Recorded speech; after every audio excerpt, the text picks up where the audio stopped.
Hello and welcome everyone, welcome to SP Shukla educate channel. मैं सौम्या और मैं आपकी इंग्लिश टीचर हूँ। मैं यहाँ पे टीजीटी पीजीटी 2020 और 2021 के एग्ज़ाम्स की प्रेपरेशन कराने आई हूँ।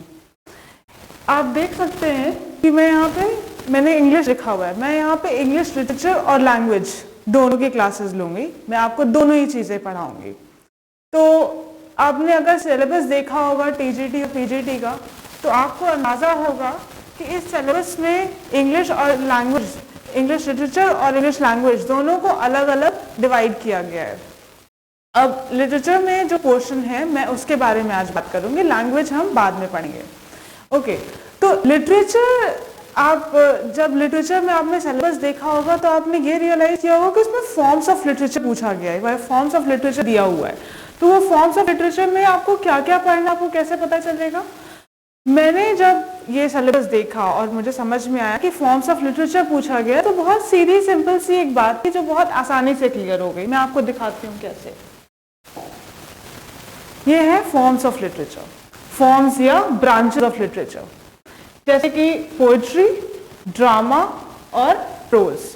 बेसिकली मेन 3 फॉर्म्स होते हैं लिटरेचर के, जो ये 3 होते हैं। अब आप पोएट्री में बहुत सारे फॉर्म्स होते हैं, बहुत सारे पोएटिक फॉर्म्स होते हैं। पोएट्री कही जाती है कि 50 टाइप्स की पोएट्री होती है। तो ऐसा नहीं है कि आप एक तरह का पढ़ लेंगे, 2 तरह का पढ़ लेंगे तो आपका सिलेबस पूरा हो जाएगा। हाँ, पर कुछ उन 50 में से कुछ पार्ट्स ऐसे हैं, कुछ टाइप्स ऐसे हैं जो अक्सर आपसे एग्जाम्स में पूछे जाते हैं। तो आज हम उन पार्ट्स को डिस्कस करेंगे। बट उससे पहले, वहां तक पहुंचने से पहले हम फॉर्म्स ऑफ लिटरेचर और अच्छे से एक बार समझ लेते हैं। फॉर्म्स ऑफ लिटरेचर को हम ब्रांचेस ऑफ लिटरेचर भी कह सकते हैं। लिटरेचर कितने ब्रांचेस में डिवाइडेड है? 3 ब्रांचेस में। बेसिकली कहने को हम उसको कह सकते हैं कि 4 ब्रांचेस में है, 6 ब्रांचेस में है, 8 ब्रांचेस में है, बट वो सब इसके सब डिविजन हो जाएंगे। मेनली वो 3 ही चीजों में डिवाइडेड है, एक पोएट्री, एक ड्रामा और एक प्रोज। अब आप कहेंगे कि ये फॉर्म्स ऑफ लिटरेचर या ब्रांचेस ऑफ लिटरेचर यही 3 क्यों हैं, ये और आप क्यों नहीं बता रहे हैं, आप ये क्यों कह रहे हैं कि ये बेसिक है? तो let's rewind a bit and देखते हैं कि ये पोएट्री, ये ड्रामा, ये प्रोज आया कहाँ से, इनका उद्गम स्थल क्या है, या इनका उद्गम हुआ कहाँ से, आए कहाँ से। अगर हम पोएट्री की बात करते हैं तो poetry is human language. Poetry में क्या होता है, जब हम किसी के लिए कोई पोएम लिखते हैं या किसी मुद्दे पर अगर हम कोई कविता लिखते हैं तो वो क्या होती है, वो हमारे अंदर की भावनाएं होती हैं। वो अपनी भावनाओं को जब हम व्यक्त करते हैं तो उसको हम पोएट्री कहते हैं। तो इसी तरह से जब लैंग्वेज बनी, जब धीमे धीमे इंसान ने एक दूसरे से बात करना शुरू किया, जब लैंग्वेज एग्जिस्टेंस में आना शुरू हुई कि अच्छा हाँ, पहले जब बहुत पुराने जमाने में, जब एकदम बिल्कुल पाषाण काल था, तो लोग क्या करते थे, कैसे बात करते थे? उनके पास शब्द नहीं थे दूसरे को बताने के लिए, वैसे इस तरह से सेंटेंसेस नहीं बनते थे, वर्ड्स नहीं होते थे। हमारे पास क्या जरिया था एक दूसरे से बताने का, एक दूसरे से कम्युनिकेट करने का? कम्युनिकेशन के लिए वो लोग दीवारों पर छोटे छोटे पेड़ पौधे या इस तरह कुछ चीजें छोटी छोटी बनाया करते थे, किसी नुकीले चीज से लेके उसमें खरूच दिया करते थे। पर जब धीमे धीमे लैंग्वेज आगे बढ़ी, जब धीमे धीमे इंसान ने इसकी जरूरत समझी, हमने वर्ड्स बनाए, क्योंकि हम वर्ड्स बना के बात कर सकते थे, हम जानवरों से बेहतर हैं इस मामले में। तो जब हमने वर्ड्स बनाना शुरू किया और अपनी भावनाओं को, जो हमारी इमीडिएट बेसिक नीड्स थी, जब हमने उसको एक्सप्रेस करना शुरू किया, तब धीमे धीमे ये लैंग्वेज आई। जब लैंग्वेज आई तो आपकी लैंग्वेज कहाँ से आई है? अंदर की भावनाओं से आई है, ये अंदर के जो आपके इमोशंस है वहां से आई है। तो हम क्या कह सकते हैं? और ये पोएट्री क्या होती है? पोएट्री या कोई भी कविता जो होती है वो हमेशा अंदर के इमोशंस से आती है। वो कभी ऐसे नहीं होता है कि हाँ हमने कोई चीज ऐसे देख ली और हम मैथ्स थोड़ी है कि ये फॉर्मूला है बस हम इसी से ये पोएट्री लिख सकते हैं, ऐसा नहीं है। पोएट्री हम अंदर से लिखते हैं, जो हम जिस चीज को देख कर या जिस चीज को सुन के हम कुछ फील करते हैं तो हमसे जो लिखा जाता है वो पोएट्री हो जाती है। तो उसी तरह से पोएट्री, जिस समय इंसान ने लैंग्वेज डेवलप करी उस समय से पोएट्री एग्जिस्टेंस में है। तो पोएट्री हमारा लिटरेचर का एक फॉर्म बन गया, धीमे धीमे फिर उसे लिखा जाने लगा, वो प्रिजर्व की जाने लगी। अब देखिए बहुत पुराने जमाने की पोएट्री हमारे पास अवेलेबल नहीं है, वो अगर अवेलेबल है तो रिटन फॉर्म में नहीं है, वो हमारे नॉर्मल फोकलोर्स में अवेलेबल है, जहाँ पे गाँवों में बैठ के आसपास, आग के आसपास सर्दियों में वहाँ पे औरतें या आदमी वहाँ पे एक दूसरे से कहानियां साझा किया करते थे, छोटी छोटी कहानियां, कुछ मनगढ़ंत कुछ सच्ची, ऐसी कहानियां एक दूसरे से बता रहे होते थे। तो वो सब भी पोएट्री में आता था। कि जो गाने होते हैं ये सब पोएट्री है, जैसे जो लोकगीत होते हैं ये सब भी पोएट्री का ही एक फॉर्म है। आप पोएट्री को थोड़ा और रिफाइन कर दीजिए, उसे गाने में बांध दीजिए, संगीत के साथ बांध दीजिए, तो वो आपका संगीत बन जाता है, गीत बन जाता है। इसके बाद आता है ड्रामा। जब हमने पोएट्री सीख ली, जब हमने अंदर के भावों को व्यक्त करना सीख लिया, तो पोएट्री क्या है, किसी एक को हम नहीं बता रहे होते हैं। जब हमने कोई कविता लिखी तो हम क्या करते हैं, हम उसको पब्लिश कराते हैं या हम उसे दूसरे लोगों को देते हैं कि हाँ आप भी पढ़ो, आप भी पढ़ो, इस तरह से होता है, ठीक। या उसका कोई गीत बन जाता है तो वो भी अपनी जगह पे ठीक है। पर हमें फिर धीमे धीमे एहसास हुआ कि हमें ड्रामा की जरूरत है। क्यों? क्योंकि हम सिर्फ ऐसे तो नहीं काम कर रहे ना कि हाँ ठीक है हम अपना पोएट्री लिखते जा रहे हैं और किसी स्पेसिफिक इंसान नहीं, हमारे इंटरपर्सनल रिलेशनशिप्स होते हैं दूसरे लोगों के साथ, हमारे घर में लोग होते हैं, ऐसे लोग होते हैं जिन्हें मतलब हमारे लाइफ में बहुत इंपॉर्टेंट होते हैं। अगर हमने उनके लिए कोई चीज लिखी या उनको हम कोई चीज कहना चाहते हैं जिनके साथ हम रोज रोज रहते हैं या हम रोज रोज जिनसे बात कर रहे हैं, तो जो हमारा इंटरेक्शन होता है, जो हमारा उनसे वार्तालाप होता है, वो कैसा होता है, कभी हमें उन पर गुस्सा आ सकता है, कभी बहुत प्यार आ सकता है, कभी हम उनसे कुछ दिल की बात अपनी शेयर करना चाहते हैं। ये सारी चीजें ड्रामा के अंदर आती हैं। क्यों ड्रामा के अंदर आती है? क्योंकि हमने देखा कि अच्छा हमने ये चीज फील करी, आपके ऐसा करने पे हमें ऐसा महसूस हुआ, तो हम जाके अपनी बात सामने वाले के सामने रखते हैं कि हाँ ठीक है आपने ऐसा ऐसा किया है, हम और हमें इस बारे में इस चीज का। तो ड्रामा अगर आप कभी देखें तो ड्रामा क्या होता है, ये दो कैरेक्टर्स के बीच में या दो से ज्यादा कैरेक्टर्स के बीच में एक डायलॉग चल रहा होता है। तो वही जो नॉर्मल लाइफ में हम लोग एक दूसरे से बात करते हैं, वो काफी अगर थोड़ा सा ड्रामेटिक लेवल पे ले जाया जाए तो वो ड्रामा बन जाएगा। उसके बाद आता है प्रोज। प्रोज का अगर हम इसका बैकग्राउंड देखें या इसका थोड़ा सा इसके बारे में समझने की कोशिश करें, तो हमने पहले पोएट्री देखी, फिर ड्रामा देखा, अब हम प्रोज पे जब आगे बढ़ रहे हैं तो हमने ये देखा कि प्रोज एक ऐसी चीज है जहां पे हम बहुत तन्मयता, बहुत तल्लीन होके हम किसी चीज के बारे में सोच रहे हैं। प्रोज में क्या क्या आता है हमारा, एसेज आते हैं, या जैसे फ्रांसिस बेकन के एसेज होते हैं। आप कभी फ्रांसिस बेकन के एसेज पढ़िए तो आपको पता चलेगा कि कितना ज्यादा सोचा गया है किसी एक सब्जेक्ट या किसी एक टॉपिक को लेके, इतना ज्यादा सोच लिया है उन्होंने, अब वो फाइनली उस पर कुछ लिख सकते हैं। तो उन्होंने अपने मन के जो भी भाव थे वो बहुत सीधे सरल शब्दों में वहां पे व्यक्त कर दिए, या जो उनका कैपेबिलिटी थी, जो उनकी एजुकेशनल एबिलिटी थी, उससे वो उन्होंने और ज्यादा उसको निखार दिया है, उस लैंग्वेज को और ज्यादा फ्लावरी बना दिया है और ज्यादा खूबसूरत बना दिया है। ओके, तो ये तीन बेसिक चीजें हैं। अब आजकल जैसे जैसे जमाना प्रोग्रेस कर रहा है वैसे वैसे हम ये देख रहे हैं कि कोई भी चीज एक स्पेसिफिक उसमें बंधी हुई नहीं है। अगर आपने पुराने टाइम से भी देखा होगा, अगर आपने कभी शेक्सपियर के कोई प्लेस पढ़े हैं तो आपने ये रियलाइज किया होगा कि शेक्सपियर के प्लेस में जो कैरेक्टर्स बहुत इंपॉर्टेंट हैं, उन कैरेक्टर्स को शेक्सपियर ने क्या किया हुआ है, उन्होंने उन कैरेक्टर्स को जो स्पीचेस दी हुई हैं, जो उनके डायलॉग्स हैं, वो डायलॉग्स अगर आप कभी ध्यान से पढ़ेंगे तो आपको समझ में आएगा कि उसमें पोएट्री है। उसमें इतनी अच्छी तरीके से उन्होंने पोएट्री लिखी है। कभी सॉलिलोक्वी भी आप अगर पढ़िए इंपॉर्टेंट कैरेक्टर्स की, मैं एग्जांपल यहाँ पे हैमलेट का देना चाहूंगी। हैमलेट की जो स्पीच है जो बहुत पॉपुलर है, कौन सी स्पीच है, टू बी और नॉट टू बी। हैमलेट की वो स्पीच बहुत पोएटिक फॉर्म में लिखी हुई है, वो सिंपल प्रोज नहीं है। लेकिन शेक्सपियर उसी जगह पर जहां पे लेसर नोन या लेसर इंपॉर्टेंट कैरेक्टर्स के बारे में जब उनका डायलॉग्स लिखते थे तो वो प्रोज स्टाइल में लिखते थे। क्यों?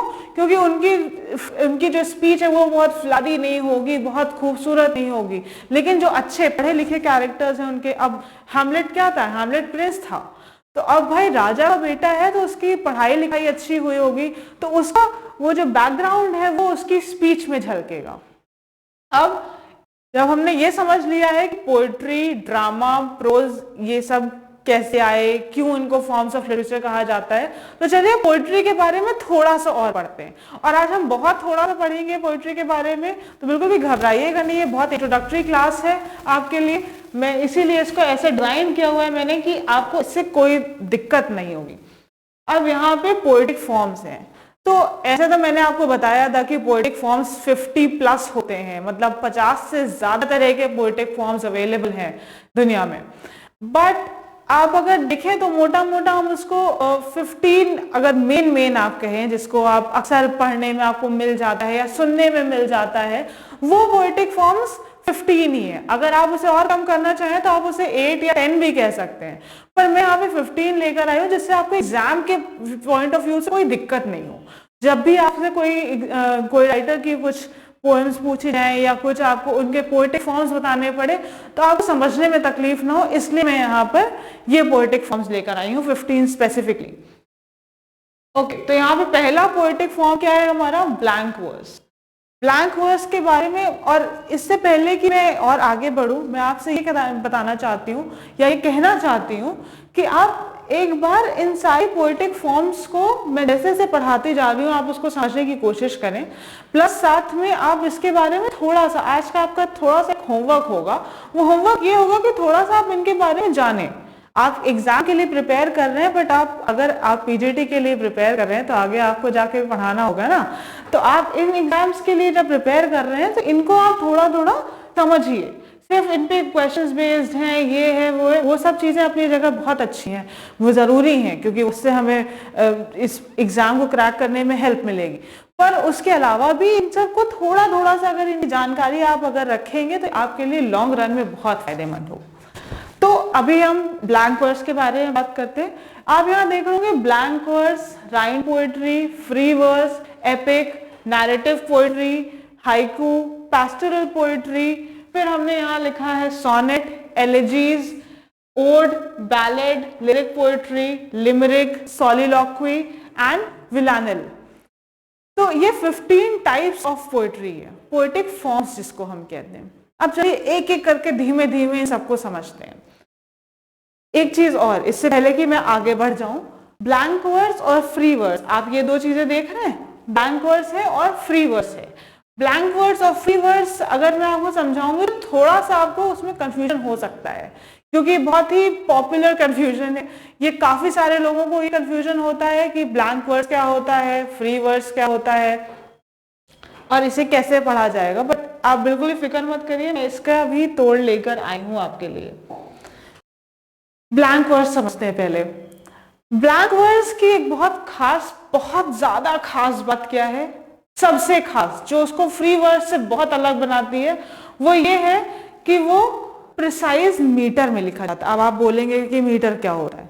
मीटर वो पैमाना है जिससे एक पोएम का एक लाइन कितनी लंबी होगी या कितनी छोटी होगी ये डिसाइड किया जाता है। तो प्रिसाइज मीटर, और अक्सर जब भी हम कोई भी पोएट्री लिखते हैं या जब भी शेक्सपियर पोएट्री लिखा करते थे तो वो आयाम्बिक पेंटामीटर का इस्तेमाल करते थे। इसके बारे में हम थोड़ा डिटेल में बाद में पढ़ेंगे। अभी आप ये समझिए कि आयाम्बिक पेंटामीटर में ही अक्सर पोएट्री लिखी जाती है, जिसकी वजह से उस लाइन का मीटर डिसाइड होता है कि वो लाइन कितनी बड़ी और कितनी छोटी होगी। ठीक है, तो इसका प्रिसाइज आप ये देख रहे हैं, प्रिसाइज मीटर है, कितनी बड़ी लाइन होनी, कितनी छोटी लाइन होनी, एकदम बिल्कुल प्रिसीजन से रहता है, मतलब एकदम तय रहता है कि इतनी बड़ी लाइन होगी या इतनी बड़ी लाइन होगी। इस तरह से हम इसके बारे में चलते हैं। फिर हम यहाँ देख रहे हैं 16th सेंचुरी लिखा है। क्यों लिखा हुआ है? क्योंकि 16th सेंचुरी में ही ब्लैंक वर्स बहुत पॉपुलर हुआ था। उसी टाइम से ब्लैंक वर्स चला आ रहा है, तब से लिखा जा रहा है, और इसको अभी भी कुछ लोग यूज करते हैं। बहुत पॉपुलर नहीं है अब, लेकिन अगर हम एंशिएंट जो भी हमारे पुराने वो हैं ऑथर्स वगैरह पढ़ रहे हैं तो हमें ब्लैंक वर्स का आइडिया होना जरूरी है। और इसकी एक और खास बात है कि ये बिल्कुल भी राइम नहीं करता। अब राइम क्या होता है? राइम वो होता है जहां पे दो साउंड्स एक दूसरे से मिल रहे होते हैं। स्पेलिंग सेम जरूरी नहीं है कि स्पेलिंग सेम हो, जरूरी नहीं है कि एकदम एक के नीचे एक ही हो, बट ऐसा भी हो सकता है कि जैसे राइम स्कीम होती है। कैसी हो सकती है राइम स्कीम? जब हम राइम स्कीम लिखते हैं तो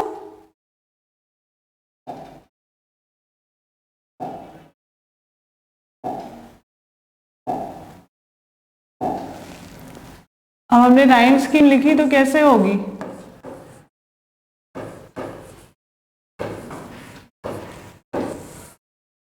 इसको कहते हैं राइम स्कीम।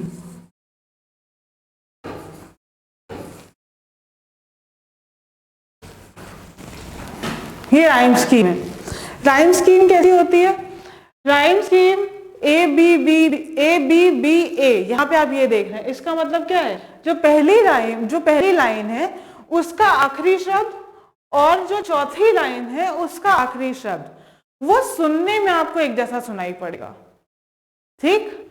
और जो बीच के दो लाइन है, ये 4 लाइन के एंड्स हैं। पहली लाइन का आखिरी शब्द, दूसरी लाइन का आखिरी शब्द, तीसरी लाइन का आखिरी शब्द और चौथी लाइन का आखिरी शब्द। ये 4 लाइंस के आखिरी शब्द हैं, आखिरी वर्ड्स हैं, और इनका क्या क्या साउंड है ये आपको यहाँ पता चलेगा। तो पहला और आखिरी यानी फर्स्ट एंड फोर्थ, इन दोनों का साउंड सेम है।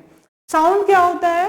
जब हम वावल्स या हम कॉन्सोनेंट्स पढ़ रहे होते हैं तो उनके अलग अलग साउंड्स होते हैं। जैसे कि हम अगर सिटी पढ़ते हैं तो उसमें भी लास्ट में टी वाई आता है, ठीक है? और अगर हम कंट्री पढ़ रहे हैं तो उसमें भी आर वाई आ रहा है ना, तो वाई और वाई दोनों का साउंड कैसा है? ई का साउंड है।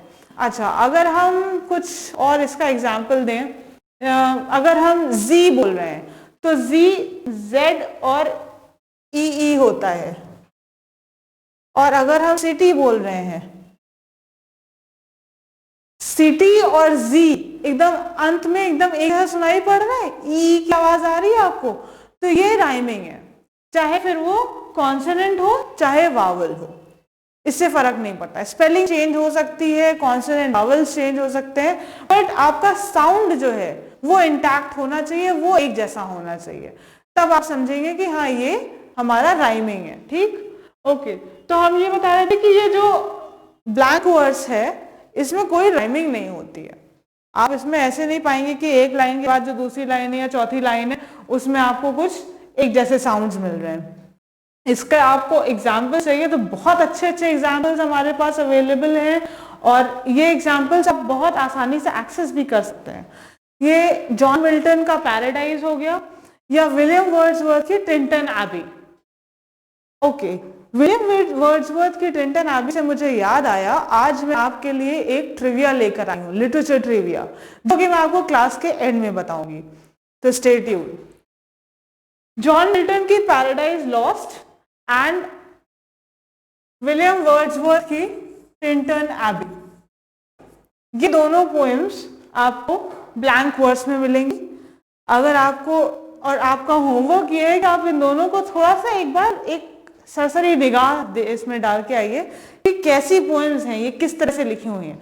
बस एक बार एक रीडिंग कर लीजिए तो आपको थोड़ा सा आइडिया हो जाएगा ये ब्लैंक वर्ड्स होता क्या है। बाकी ये पोएम्स हैं बहुत इंपॉर्टेंट, क्योंकि जॉन मिल्टन और विलियम वर्ड्सवर्थ दोनों ही आपके कोर्स में हैं, दोनों ही आपके लिए इंपॉर्टेंट है आपके एग्जामिनेशन पॉइंट ऑफ व्यू से, तो इसलिए इनको पढ़ना आपको जरूरी है। फिर हम आते हैं हमारी राइम्ड पोइट्री में। राइम्ड पोइट्री में हमारे पास, जैसा हमने ब्लैंक वर्ड्स में बताया आपको कि राइम नहीं होता है ब्लैंक वर्ड्स में। राइम्ड पोइट्री अपने आप में अपनी डेफिनेशन के थ्रू आपको बता रहा है कि इसमें राइमिंग होती है, इसमें लाइंस के एंड में आपको ऐसे साउंड्स मिलेंगे जो एक दूसरे से राइम करेंगे। हाँ, अब इनकी राइम स्कीम बहुत स्पेसिफिक हो सकती है, इसमें इंटरनल राइमिंग हो सकती है, एक्सटर्नल राइमिंग हो सकती है।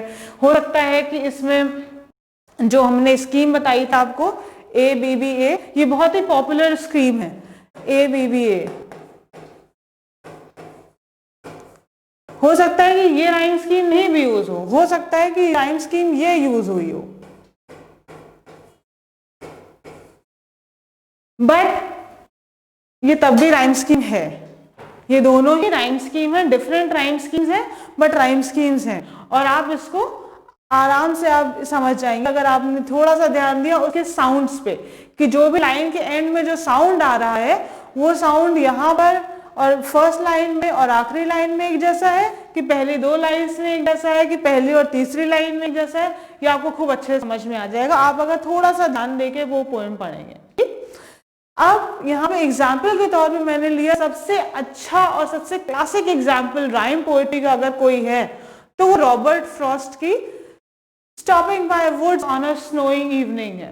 मैं यहाँ पे आ जाती हूँ, आपको दिखाई पड़ेगा जिससे stopping by woods on a snowy evening, ये बहुत अच्छी पोएम है, आप प्लीज इसको पढ़िए और इसके आप जो सामने इसकी मीनिंग दिखाई दे रही है उससे ज्यादा इंपॉर्टेंट इसकी मीनिंग वो वाली है जो इसके सामने नहीं दिखाई पड़ रही। इस पोएम की बहुत खासियत है, आपको देख के आप पढ़ेंगे तो आपको ये लगेगा कि यार ये बच्चों की जैसी पोएम है, तो राइम है इसमें, साउंड्स अच्छे लग रहे हैं इसके, लेकिन अगर आप उसको थोड़ी सी गहराई से पढ़ने समझने की कोशिश करेंगे तो आपको समझ में आएगा कि इसमें कितनी ज्यादा वो गहन, कितनी गहरी है वो। तो अगर आपका होमवर्क थोड़ा सा ये भी रखा जा सकता है, या आप खुद भी अगर आप एक्चुअली कुछ करना चाहते हैं अपने एग्जाम के लिए तो थोड़ा सा आप एक ये काम कर सकते हैं कि आप इसको पढ़िए और उसके बाद आप मुझे इसका ये बताइए कि इसमें जो राइम स्कीम दी हुई है वो ये वाली राइम स्कीम है, ये राइम स्कीम है, या फिर ये राइम स्कीम है। ये तीनों राइम स्कीम हो सकती हैं, कोई भी राइम स्कीम हो सकती है। 4 लाइंस का एक स्टैंजा बना हुआ है इसमें और ये आपको बता देगा एग्जैक्टली कि कैसी इसकी राइम स्कीम है, क्या है इसमें और किस तरह से ये पोएम किस तरह का। अगर आप थोड़ा भी ध्यान देंगे साउंड में तो आपको आराम से राइम समझ में आ जाएगा, बिल्कुल कोई भी प्रॉब्लम नहीं होगी इसमें। ओके, चलिए आगे बढ़ते हैं और हम सीखेंगे अब एपिक। एपिक क्या होता है? हमारे कंट्री में भी, हमारे देश में भी बहुत पुराने समय से एपिक लिखी जा रही है। वैसे तो हम यहाँ पे इंग्लिश लिटरेचर की बात कर रहे हैं तो हम ऑब्वियसली इंग्लिश के ही एग्जाम्पल्स देंगे आपको, लेकिन अगर आपको हिंदी में किसी एपिक का एग्जाम्पल चाहिए हो तो आप रामचरितमानस या फिर आप और महाभारत पढ़ सकते हैं। महाभारत और रामचरितमानस भी एपिक्स हैं जो कि हिंदी और या दूसरी इंडियन लैंग्वेजेस में लिखी हुई, रीजनल लैंग्वेजेस में लिखी हुई हैं। यहाँ पर हम इंग्लिश लिटरेचर के बारे में बात कर रहे हैं तो हम एपिक के बारे में आपको ये बता सकते हैं। अगर आप महाभारत और रामायण को भी देखिए तो आपको क्या पता चलेगा, ये लेंदी नैरेटिव्स हैं, बहुत लंबे लंबे कहानियां हैं, किसी के बारे में बताया गया जो ऑलरेडी हो चुका है उसके बारे में बताया जा रहा है। नैरेटिव क्या होता है? क्योंकि ऐसी चीज जो ऑलरेडी हो चुकी, जो घटना घट चुकी है उसके बारे में हम जब बताते हैं तो हम उसको नरेशन कहते हैं। तो ये भी एपिक भी क्या होता है? एक लेंदी नरेशन होता है। लेंदी बहुत ज्यादा लंबा। अगर आपने कभी महाभारत पढ़ने की कोशिश करी हो या कभी रामायण पढ़ने की कोशिश करी हो तो आपको खुद पता होगा कि वो कई पन्ने की वो मोटी सी किताब होती है जिसको आपको पढ़ना होता है। तो अगर आपने अखंड रामायण का पाठ भी किया है या कभी सुना है किसी से तो भी आपको इसका आइडिया होगा बहुत। तो उसी तरह से इसमें अगर हम इंग्लिश में एग्जाम्पल दें तो होमर की इलियड और ओडिसी सबसे क्लासिक एग्जाम्पल, मतलब इससे क्लासिक एग्जाम्पल आपको नहीं मिलेगा इंग्लिश लिटरेचर में किसी भी एपिक का। बाकी एपिक और भी हैं पर होमर की इलियड और ओडिसी एग्जाम्पल क्लासिक एग्जाम्पल है और इससे क्वेश्चंस आ भी सकते हैं। तो Homer is one of the popular, like आपके सिलेबस में नहीं दिया हुआ but he is popular so you should study. और इसमें जैसे आपने, अगर मैं बता रही हूँ कि आपको रामायण या महाभारत, अगर आप रामायण उठा के देखें तो क्या बताया गया? रामायण में किसकी कहानी है? राम जी की कहानी है। उसी तरह से किसी भी एपिक में किसी एक कैरेक्टर, जो कैरेक्टर आपको पता भी नहीं है, it's a character from a distant past. Distant past मतलब बहुत पहले के जमाने में, बहुत पहले के समय के बारे में किसी एक इंसान के बारे में बताया जाता है जो उसमें कोई हीरोइक क्वालिटीज थी या कुछ उसके बारे में उसकी स्टोरी जैसे बताई जाती है। तो वो adventures of characters from a distant past, एक बहुत पुराने समय से किसी एक कैरेक्टर को उठा के और उसके बारे में, उसकी लाइफ में कौन कौन था, क्या क्या हुआ, और स्पेसिफिकली उसमें एडवेंचर्स की बात की जाती है कि उसने क्या किया, फिर उसके साथ क्या हुआ, फिर कैसे हुआ, फिर वो कहाँ गया, फिर कैसे, कहाँ किससे लड़ाई करी, क्या किया, पूरा ये सारा जितना उनका जत्था पूरा एकदम एक एक पूरी कथा होती है। वो जब किसी के बारे में आप इस तरह की कथा, और किसी जो बहुत पुराने जमाने का हो, जिसके बारे में किसी के पास रिटन रिकॉर्ड नहीं है, उसके बारे में जब आप इस तरह से कोई लेंदी नैरेटिव बता रहे होते हैं तो उसको हम एपिक बोलते हैं। ठीक, अगर आपको एग्जाम्पल के तौर पे कुछ पढ़ना है इसके बारे में तो आप होमर की इलियड या ओडिसी के बारे में पढ़ सकते हैं, क्योंकि होमर की इलियड और ओडिसी पढ़ना थोड़ा सा टफ पड़ता है, बिकॉज वो काफी ज्यादा क्लासिक लैंग्वेज है, क्लासिक लैंग्वेज में लिखा हुआ है, फिर उसका ट्रांसलेशन हुआ है, तो वो भी काफी ज्यादा रिच और काफी टफ होता है बच्चों के लिए पढ़ना। तो instead of reading that, instead of reading and trying to read Iliad and Odyssey on your own, आप एक ये काम कर सकते हैं कि आप इसके बारे में पढ़ सकते हैं, और आप इसके बारे में पढ़ेंगे तो आपको पता चलेगा कि ये ट्रोजन वॉर के बारे में भी है। ठीक है, मैंने आपको छोटा सा हिंट दे दिया, अब आप इसके बारे में खुद से थोड़ा सा जानकारी इकट्ठे कर सकते हैं। अगर आप लिटरेचर के स्टूडेंट्स हैं तो आपको पता भी होगा।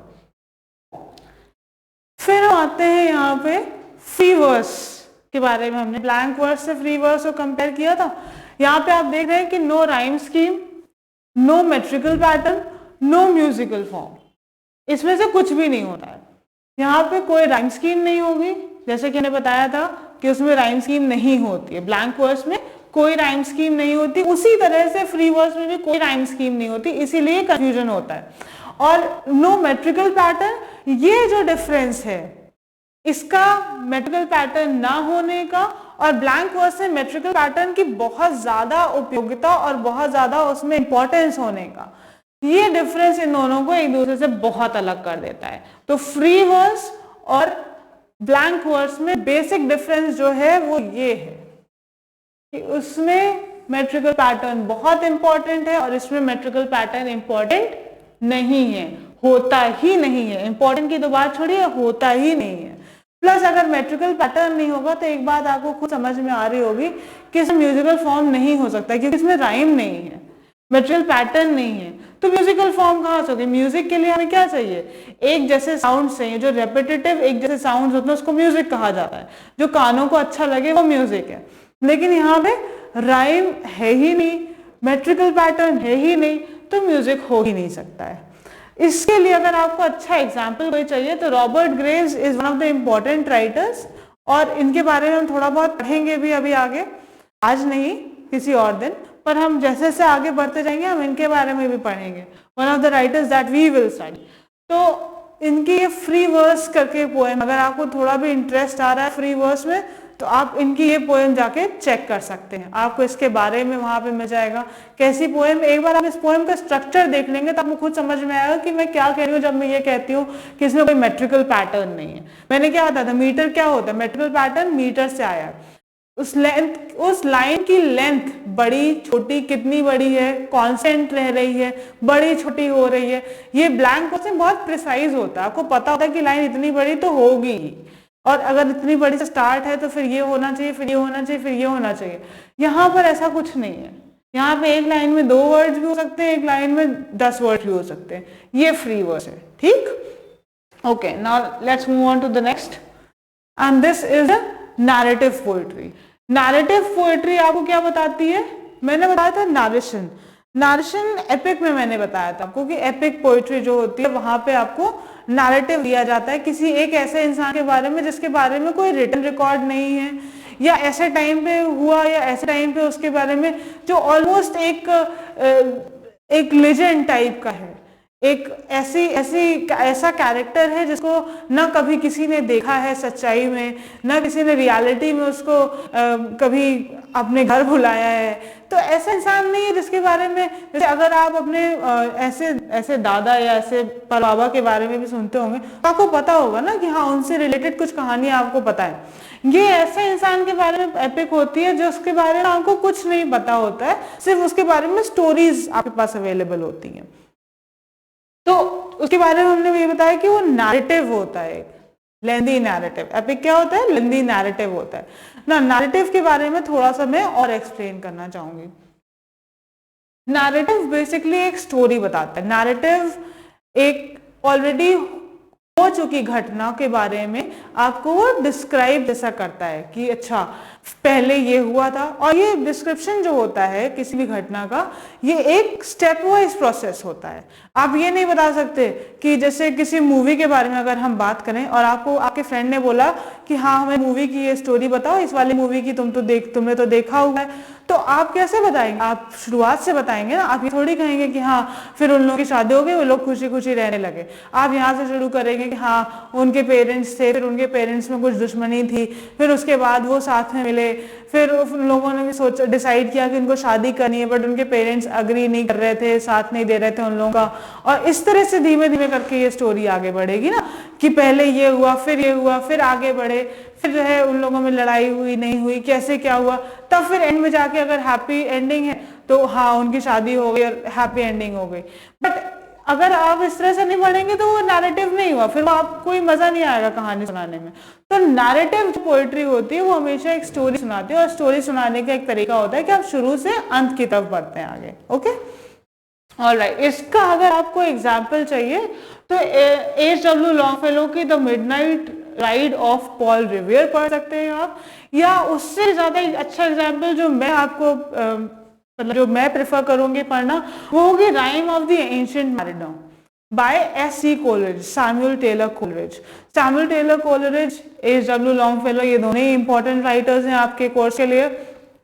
But Samuel Taylor Coleridge is one of the most important, because अभी जब मैं आपको पढ़ाऊंगी लिटरेचर के और भी कैसे कैसे उसकी एजेस या किस तरह से लिटरेचर को डिवाइड किया गया है, तो that will depend on some part of it will also contain romantic poetry या रोमांटिसिज्म, तो उसमें हमें S.T. कोलरिज काफी ज्यादा इंपॉर्टेंट फिगर आप देख पाएंगे कि इंपॉर्टेंट राइटर है वहां पे, और इनकी जो पोएम्स हैं या इनका जो उन्होंने लिरिकल बैलेड्स वगैरह लिखे हुए हैं ये सब बहुत इंपॉर्टेंट है।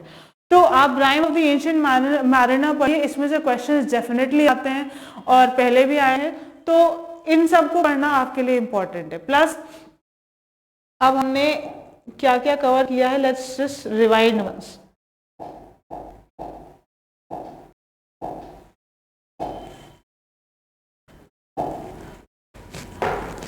हमने यहाँ पे आपको ब्लैंक वर्स के बारे में बताया, राइम पोएट्री के बारे में बताया, फ्री वर्स बताया, एपिक बताया, नैरेटिव पोएट्री बताया। ओके, और हमने आपको यहाँ पे थोड़ा सा एक लिरिक पोएट्री के बारे में भी हमें एक जानकारी दी है आपको। एक दो चीजें मैं इन सब पोएट्रीज के बारे में और बताना चाहूंगी। यहाँ पे जैसे आप देख रहे हैं हाइकू। हाइकू क्या होता है? हाइकू एक जापानीज और बहुत ही रिसेंट डेवलप्ड फॉर्म है, एक जापानीज फॉर्म ऑफ पोएट्री है जिसमें 3 ही लाइन की पोएट्री होती है, सिर्फ 3 लाइन्स की पोएट्री होती है। पहली लाइन में 5 सिलेबल्स होते हैं, सेकंड लाइन में 7 सिलेबल्स होते हैं, और फिर थर्ड लाइन में 5 सिलेबल्स होते हैं। बस एक छोटी सी कुछ वर्ड्स की पोएट्री या कभी कभी 3 वर्ड्स की पोएट्री भी हाइकू कहला सकती है। उसमें थोड़ा सा सेंस होना चाहिए, और अदरवाइज ये 5 सिलेबल 7 सिलेबल 5 सिलेबल का स्ट्रक्चर बना के आप इसमें पोएट्री लिख सकते हैं खुद भी। हाइकू की स्पेशलिटी ये जो 2 चीजें आपको याद रखनी चाहिए वो ये है कि हाइकू 3 लाइन की पोएट्री होती है और ये जापानीज फॉर्म ऑफ पोएट्री है। ओके, पैस्टोरल पोएट्री बहुत पुराने जमाने की पोएट्री है और ये काफी लंबे समय से चली आ रही है, आज भी लोग लिखते हैं पैस्टोरल पोएट्री के बारे में। पैस्टोरल मतलब क्या होता है? Pastoral basically relates to the pastoral life, जो रूरल लाइफ होती है, जो लैंडस्केप्स होते हैं, पेड़ पौधे, ये सारी चीजें पैस्टोरल पोएट्री में आ जाता है। तो ये पैस्टोरल पोएट्री बहुत बहुत पुराने समय से भी लिखी जा रही है। एंशिएंट रोमन्स भी इसको लिखते थे, एंशिएंट ग्रीक्स भी इसको लिखते थे, और आज के समय में भी ये लिखी जा रही है। आप इसको थोड़ा सा एक बार ये समझेंगे कि अभी पहले पोएट्री समझ लेंगे कि कितने तरह की होती है, फिर उसके बाद हम धीमे धीमे एग्जाम्पल्स के थ्रू हम और ज्यादा अच्छे से एक एक पोएट्री जो हमारे एग्जाम्स में ऑलरेडी आ चुकी है, जो इम्पोर्टेंट है, हम उसको भी धीमे धीमे पढ़ेंगे, तब उसमें भी हम कवर करेंगे। Pastoral poetry. Okay, so this is about landscapes and rural life and how things are in the green or the verdant landscape. Okay, फिर आता है सोनेट। सोनेट आपको पता होगा 2 तरह के सोनेट्स होते हैं, एक होता है पेट्रार्कन सोनेट, एक होता है शेक्सपियरियन सोनेट।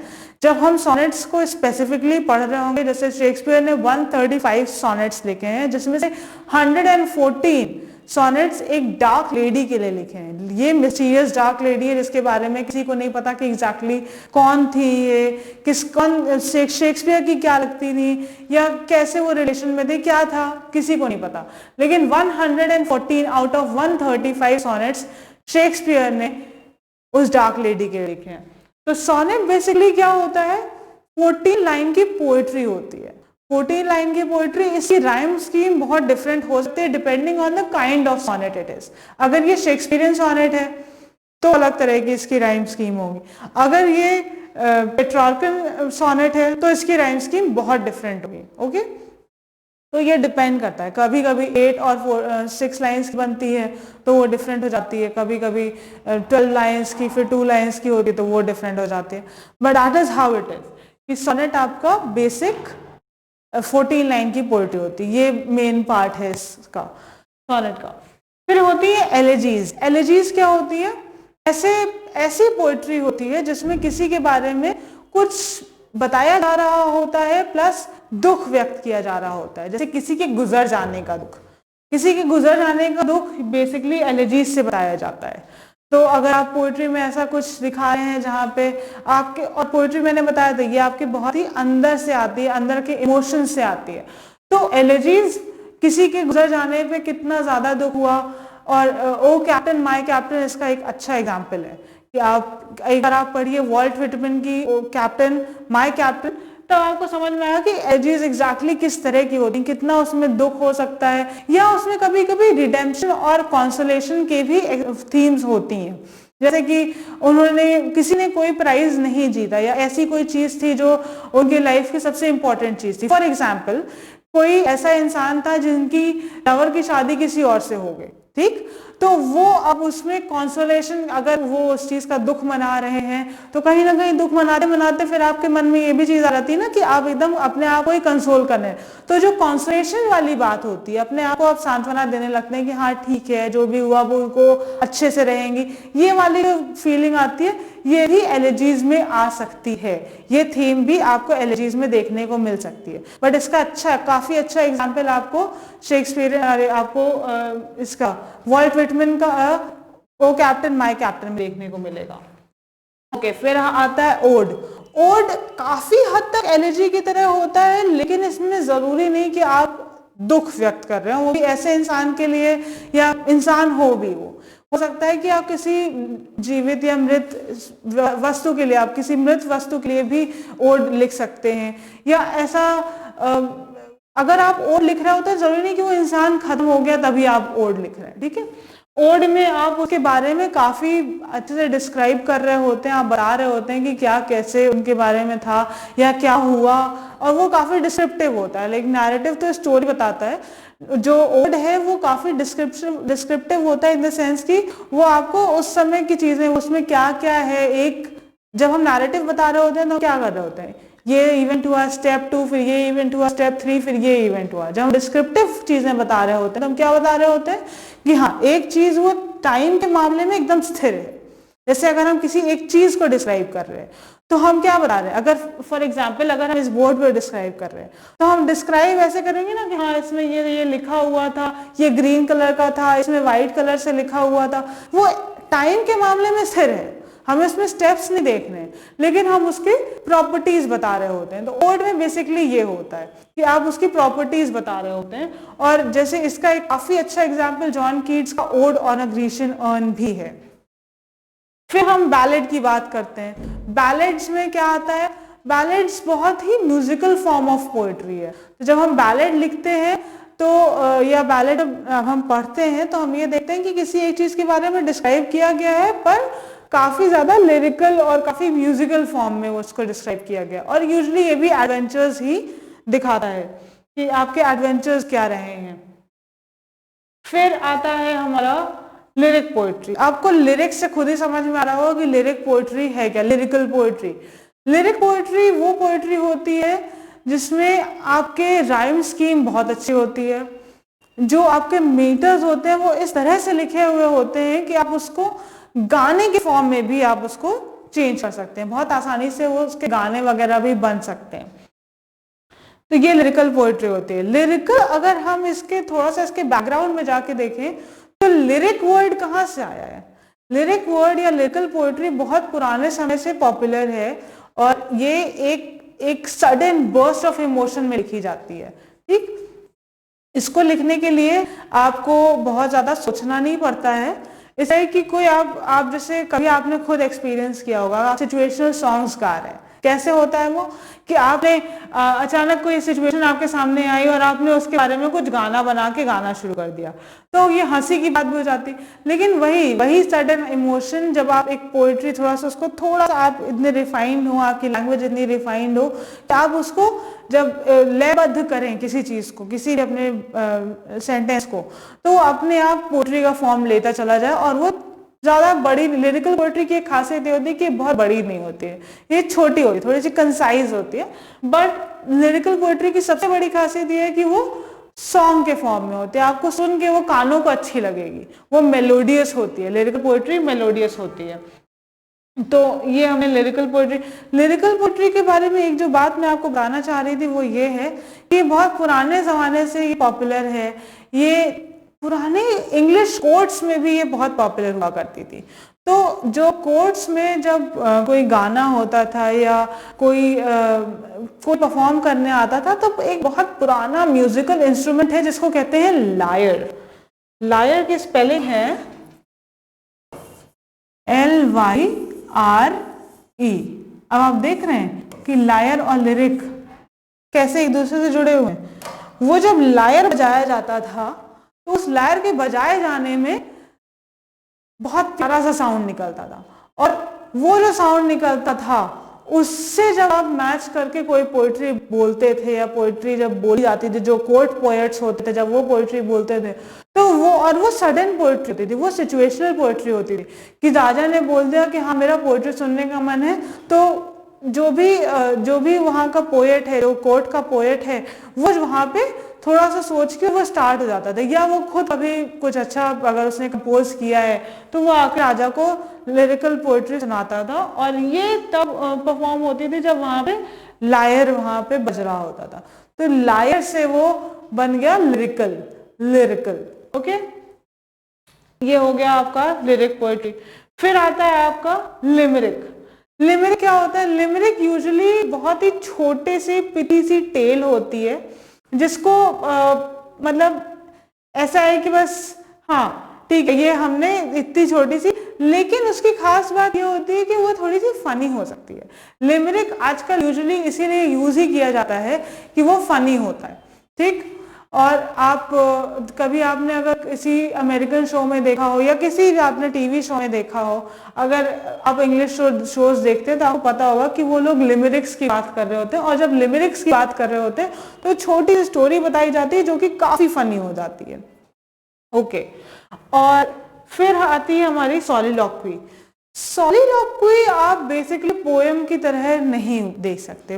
पोएम सॉलिलॉक्वी आप ये कहिए कि सॉलिलॉक्वी एक तरह की पोएम होती है, तो ये सही नहीं होगा, ये एक पोएटिक फॉर्म है, नहीं सही है। बिकॉज सॉलिलॉक्वी क्या होती है? सॉलिलॉक्वी एक तरह की मोनोलॉग होता है। मैं बताती हूँ सॉलिलॉक्वी क्या होता है। मोनोलॉग होता है।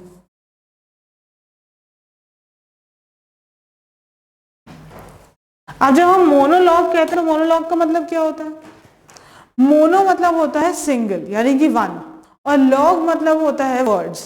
तो जब आप कोई चीज अपने आप से खुद से बोल रहे होते हो वो होती है मोनोलॉग। ओके, आप किसी और को सुना नहीं रहे हैं, आप अपने आप से ही बात कर रहे हैं, या आप खुद में ही कुछ बात कर रहे हैं, जो चीज आपको डिस्टर्ब कर रही है आप उसके बारे में बात कर रहे हैं, तो ये मोनोलॉग होता है। अब जैसे इसका बेस्ट एग्जाम्पल जो मैंने आपको शुरुआत में भी दिया था वो एग्जाम्पल है हैमलेट की टू बी और नॉट टू बी वाली स्पीच। आपको अगर आपने शेक्सपियर पढ़ना स्टार्ट किया या आपने कभी शेक्सपियर पढ़ा हो तो आपको पता होगा जो असाइड जाके जो उसमें प्ले में एक पोर्शन आपने देखा असाइड लिखा रहता है, उस असाइड में जो कैरेक्टर बोल रहा होता है वो खुद से बोल रहा होता है। और अगर ये कैरेक्टर शेक्सपियर के प्ले के हिसाब से इंपॉर्टेंट कैरेक्टर है तो क्या होगा, वो जो सॉलिलॉक्वी बोल रहा होगा वो बहुत ही पोएटिक फॉर्म में बोलेगा, वो सॉलिलॉक्वी ऐसे नहीं होगी कि हाँ मतलब नॉर्मल प्रोज फॉर्म में नहीं होगी, वो पोएटिक फॉर्म में होगी। तो यहाँ पे जो हमने सॉलिलॉक्वी लिखा हुआ है, ये जो मोनोलॉग है जिसमें कोई और लिसनर नहीं है, केवल जो कैरेक्टर है वो खुद से ही बातें कर रहा है, वो सॉलिलॉक्वी अगर पोएटिक फॉर्म में है तो इसका बेस्ट एग्जांपल आपको शेक्सपियर में मिलेगा। अदरवाइज इसके एग्जांपल देखना बहुत रेयर चीज है। ये सॉलिलॉक्वी का आपको मोनोलॉग का कोई पोएटिक फॉर्म मिल जाए, ये काफी रेयर है। अब बात आती है विलानेल की। ये होती है 19 लाइन की पोएम, ठीक। ये 19 लाइन की पोएम होती है और इसमें बहुत ही स्पेसिफाइड इंटरनल राइम स्कीम होती है। इंटरनल राइम स्कीम क्या होती है? हमने आपको बताया एक्सटर्नल राइम स्कीम, जहाँ पे लाइन के एंड में कोई चीज, वहां पे आपको जो साउंड्स होते हैं लाइन के एंड में देखने को मिलते हैं। लेकिन ऐसा जरूरी नहीं है कि हर बार यही चीज हो। जब हम इंटरनल राइम स्कीम के बारे में बात कर रहे होते हैं, ये स्पेसिफिकली मैंने इस लिस्ट में इसीलिए इसको ऐड किया हुआ है क्योंकि ये हमारी थोड़ी सी डिफरेंट है। हमें इससे इंटरनल राइम स्कीम के बारे में जानने को मिलेगा कि इंटरनल राइम स्कीम होती क्या है। एक्सटर्नल राइम स्कीम तो ये है कि आपको ठीक है, शुरुआत में आपको मिल गया राइमिंग, एंड में आपको राइमिंग मिल गया, वो सब ठीक है। बट अगर आपको इंटरनल राइमिंग के बारे में बोला जाए तो क्या होगा? इंटरनल राइमिंग होता है जहाँ पे आपको लाइन, एक जैसी लाइन मिल गई और उसके बाद उसी में अंदर ही उन्होंने कुछ वर्ड ऐसे रखे या कुछ साउंड्स आपको ऐसे सुनाई पड़ रहे हैं जो एक लाइन और दूसरी लाइन के बीच में काफी राइमिंग है, काफी सिमिलर है। जैसे आपने कहा माइस and spice, mice and spice काफी राइम करते हैं, राइट। उसमें माइस है, माइस का मतलब बहुत डिफरेंट होता है। माइस जब आप सोचते हैं आपके दिमाग में चूहे आते हैं, स्पाइस सोचते हैं तो आपके दिमाग में सारे मसाले आते हैं। बट माइस एंड स्पाइस ये काफी राइम, इनकी साउंड सेम है। तो अगर ये हमने बीच में कहीं लाइन में रख दिया, किसी सेंटेंस में बीच में रख दिया माइस एंड स्पाइस, तो ये हमारा सिमिलर साउंड हो जाएगा, ये हमारी इंटरनल राइमिंग हो जाएगी। ओके, तो इस तरह से ये 15 फॉर्म्स ऑफ पोएट्री है, 15 पोएटिक फॉर्म्स हैं जिनको आपको जानना चाहिए। जस्ट बिकॉज अगर आपसे कल को ये पूछ लिया गया, कोई लाइंस लिख के वहां पे क्वेश्चन में दिया गया और आपसे ये पूछा गया कि अब आप ये बताइए कि ये लाइंस, पहली चीज तो ये पूछा जाता है कि किस राइटर की है, या फिर अगर ये ज्यादा टफ क्वेश्चन है तो ये पूछा था कौन से पोएटिक फॉर्म में है, तो आप बता सकते हैं। अगर आपके पास एक स्टैंजा दे दिया जाएगा तो आप बता सकते हैं कि इस पोएम के स्टैंजा में ये लाइंस किस पोएटिक फॉर्म की हैं, क्या डिपिक्ट कर रही हैं, क्या है, कैसे, उससे रिलेटेड क्वेश्चंस भी आपसे पूछे जा सकते हैं, तो आप बहुत आसानी से उसका जवाब दे पाएंगे। और एक दो चीजें और हैं जो इसके बारे में आपको बहुत अच्छे से पता होना चाहिए, जैसे कि बहुत बेसिक चीजें, बहुत ही बेसिक चीजें। वो बेसिक चीजें क्या है? अब आप पोएट्री के जो 3 फॉर्म्स हैं, मैं इससे थोड़ा सा पहले जाना चाहूंगी। पोएट्री के जो 3 फॉर्म्स हैं पहले हम लोग वो समझ लेते हैं, ठीक। पोएट्री भी हम 3 फॉर्म्स में यहाँ पे डिवाइड कर सकते हैं।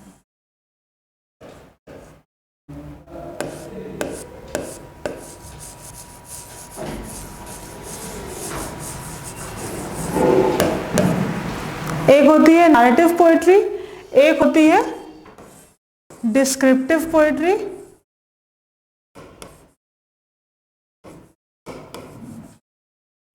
एक होती है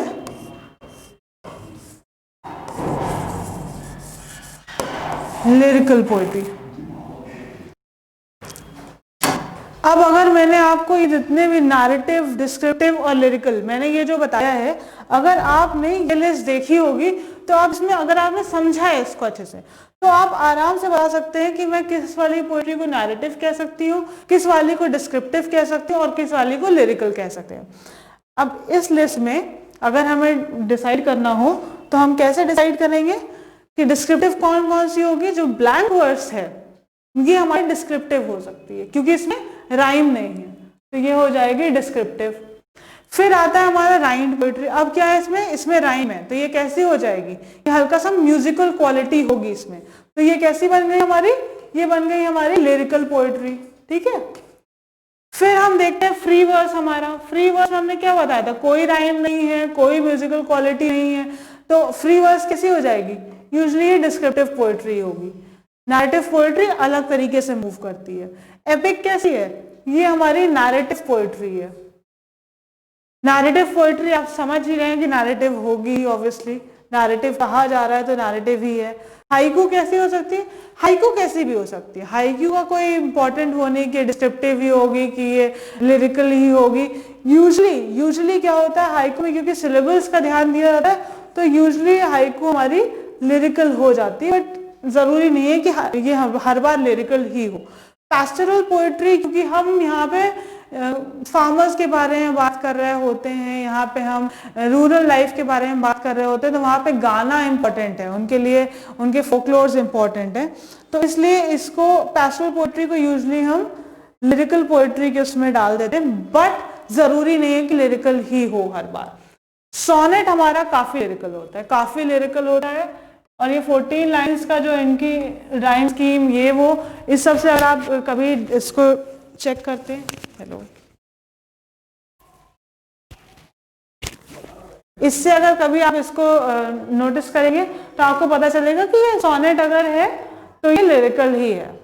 एलिजीज जो होती हैं हमारी वो बहुत एलिजीज मैंने बताया था किसी चीज को डिस्क्राइब कर रही होती हैं, तो बेसिकली ऑलरेडी जो चीज हो गई होती है उसको, या तो ओड हमारा हम डिस्क्रिप्टिव में डालेंगे क्योंकि हमने क्या बताया था डिस्क्राइब कर रहा होता है, एलिजी भी हमारे डिस्क्राइब ही कर रही होती है, नरेट नहीं कर रही होती है, क्योंकि ये फिक्स्ड इन टाइम होता है, इसमें टाइम मूव नहीं कर रहा होता है, जो इसको हम जो अब खत्म हो गया उसके बारे में हम चीजें बता रहे हैं, तो मूव नहीं कर रहा है यूजुअली, वो हम स्टोरी के फॉर्म में नहीं बता रहे होते हैं, उसको डिस्क्राइब कर रहे होते हैं कि उसने ये किया था या ऐसे होता था उसके साथ ये वो, तो इस तरह की पोएट्री को हम डिस्क्रिप्टिव में डालेंगे। बैलेड हमारी क्या होती है, ये हमारी यूजुअली ये हमारी नैरेटिव पोएट्री हो सकती है अगर हम किसी एक चीज के बारे में बता रहे हैं, लेकिन अगर हम किसी इंसान या किसी एक राजा के बारे में बता रहे हैं तो डिस्क्रिप्टिव भी हो सकती है, बट यूजुअली ये नैरेटिव होती है, इसलिए हम इसको नैरेटिव में डालेंगे।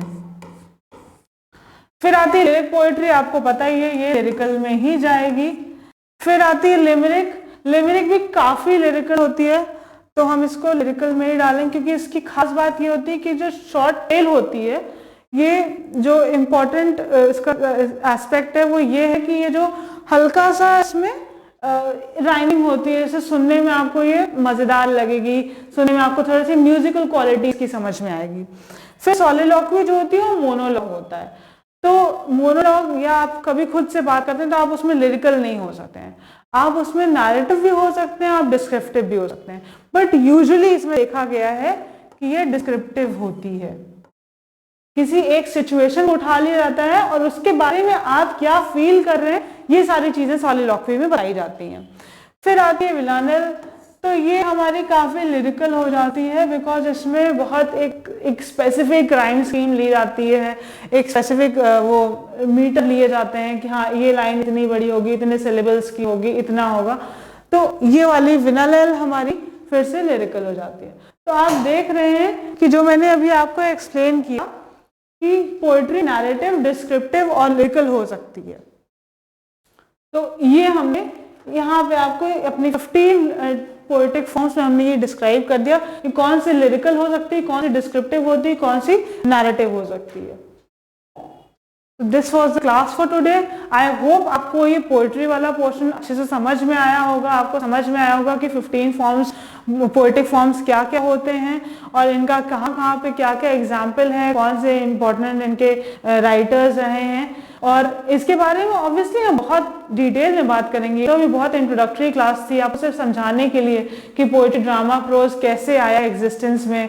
फिर उसके बाद अब हम इसके बाद वो डिस्क्राइब करेंगे, इसके बाद हम लोग जो बात करेंगे वो होगी हमारे ड्रामा पे वो क्लास, ड्रामा कितने तरह का होता है, क्या क्या एलिमेंट्स होते हैं ड्रामा में, और फिर हम थर्ड क्लास में प्रोज के बारे में डिस्क्राइब करेंगे थोड़ा सा।